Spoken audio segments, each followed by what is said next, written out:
विधिमंडळाचं अधिवेशन नागपूर शहरामध्ये सुरू आहे आणि विधिमंडळाचं अधिवेशन सुरू असताना सर्व आमदार या नागपूर शहरात आहेत, मंत्रिमंडळ नागपुरात आहे, सरकार नागपुरात आहे। सन्माननीय आमदार कृष्णा खोपडे यांना धमक्या येतात।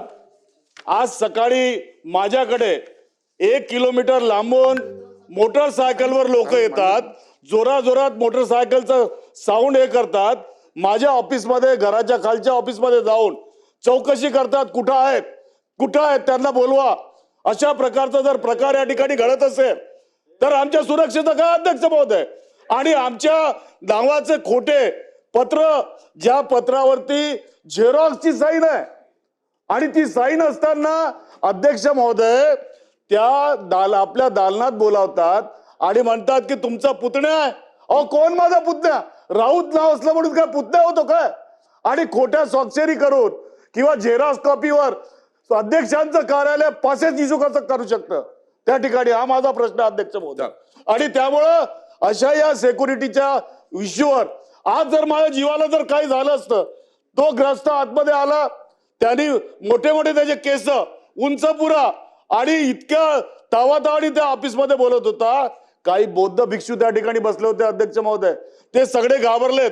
त्यांनी मला येऊन सांगितलं वरती की असं असं झालं साहेब, मी पोलिसांना त्या ठिकाणी बोलावलं। असा जर प्रकार होत असेल त्या ठिकाणी चौकशी करतात की माझा मुलगा कुणाल कुठं आहे, त्याला दाखवा कुठं आहे, तर नाहीतर मी त्यांच्या सुनेच्या ऑफिस इन्स्टिट्यूटमध्ये जातो। असा जर प्रकार होत असेल तर आमचं कुटुंब अख्खं असुरक्षिततेमध्ये राहणार आहे। उद्या आमचे मुर्दे पडले तरी चालतील का तुम्हाला?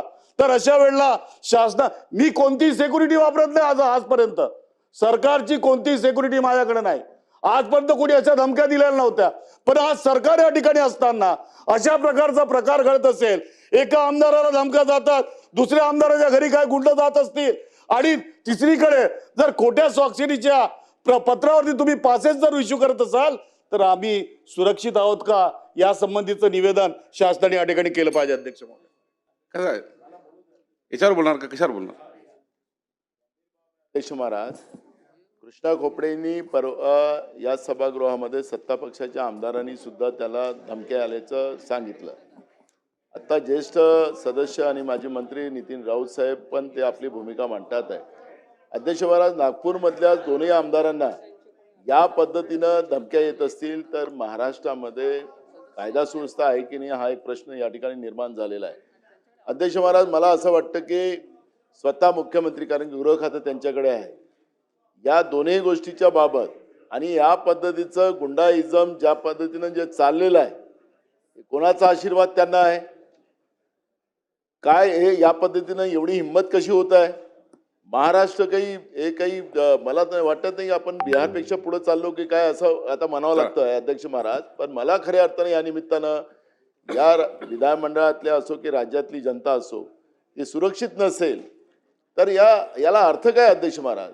आणि म्हणून मला आपल्याला विनंती अशी आहे की तात्काळ गृहराज्यमंत्री असतील, मुख्यमंत्री कुठं बाहेर असतील, नाही तर ते मीटिंग घेत असतील तर त्यांना निरोप द्या आणि हे सगळी माहिती घेऊन सदनाला आणि राज्याच्या जनतेला ही माहिती द्यावी एवढी आमची विनंती आहे।